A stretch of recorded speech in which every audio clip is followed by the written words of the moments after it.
Hello, my name is Diana, and this is a story of my struggle with sleep paralysis. I was about 10 years old when it first happened. I am 20 now, and you may think it is gone, but actually, it has gotten worse over the years. The first time it happened, I thought I had died. It was a rainy night, and I was sleeping next to my younger sister. Suddenly, it went too dark in my room, so dark that I couldn't see a thing. I tried looking around for some light, but that's when I saw a pair of big red eyes staring at me. I tried to move, but my body wouldn't budge. I was able to blink, but my arms, my legs, and even my neck wouldn't move an inch. I also wanted to scream, but it felt like every part of my body was dead. I began wondering, is this it? Am I dead? The red eyes began coming closer, and eventually I was able to scream. They disappeared, and I could see the lights in my room again. It was all a dream. A terrible one that felt too real. I shrugged and went back to sleep. Sadly, this happened again a few more times, until one day, my mother saw me trembling while asleep. She woke me up from another nightmare. I was crying uncontrollably when I told her about what I had been experiencing. "Oh dear, why did you never tell me before?" "This is sleep paralysis, I think," she said, sounding quite worried. "I thought it was just a series of bad dreams. What's sleep paralysis?" I asked, concerned. That's when I found out that sleep paralysis is a state during our sleep when we are aware of what is happening, but we cannot speak or move. If you think this sounds creepy, wait till you hear what happened in the years after that. My condition did not allow me to have sleepovers with friends, although it was not too frequent, but it would occur any time, and it was embarrassing. When I turned 14, it had stopped for a while. I thought things were back to normal, so I agreed to sleep over at my best friend Sarah's place. Deep down, I was afraid of hallucinating that very night. This fear took over my head, and, well, you know what comes next. It happened.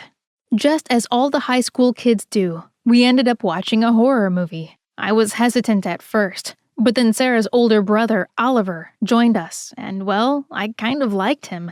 So I sat down and watched so I could impress him. Turns out that was my biggest mistake. As Sarah and I went to bed, she dozed off the very next minute.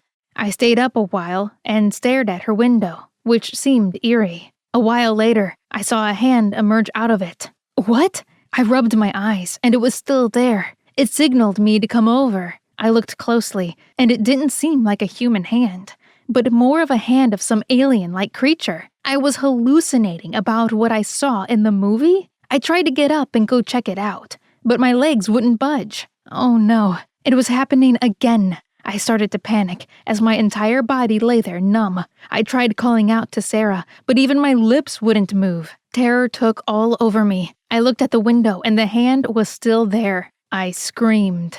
"Diana, what's wrong? Are you okay?" Sarah shook me awake. I started to sob without giving her an answer. What could I say? That I suffer from a stupid sleep disorder? A while later, Sarah's parents and Oliver came into the room as well. I was humiliated. "Girls, is everything all right? Who screamed?" "Mom, it was Diana. I think she had a nightmare." Her mom came over to me and noticed I was crying. I hid my face with my hands so Oliver wouldn't catch me sobbing like a little girl. "Diana, dear, there's nothing to cry. Nightmares are normal. We all have them." "No, Mrs. Jack, mine aren't. I have sleep paralysis," I whispered. She hugged me to offer comfort, but Sarah heard it too, and being the typical teenager, she spread the word to everyone at school. So the next day, I went for class. I had about 100 people come to me and ask how it felt not being able to move like that. I couldn't answer to a single person. I was so mad at Sarah. Why would she expose me in front of the whole school? This may be a normal thing, but the people in my school surely hadn't heard of it earlier.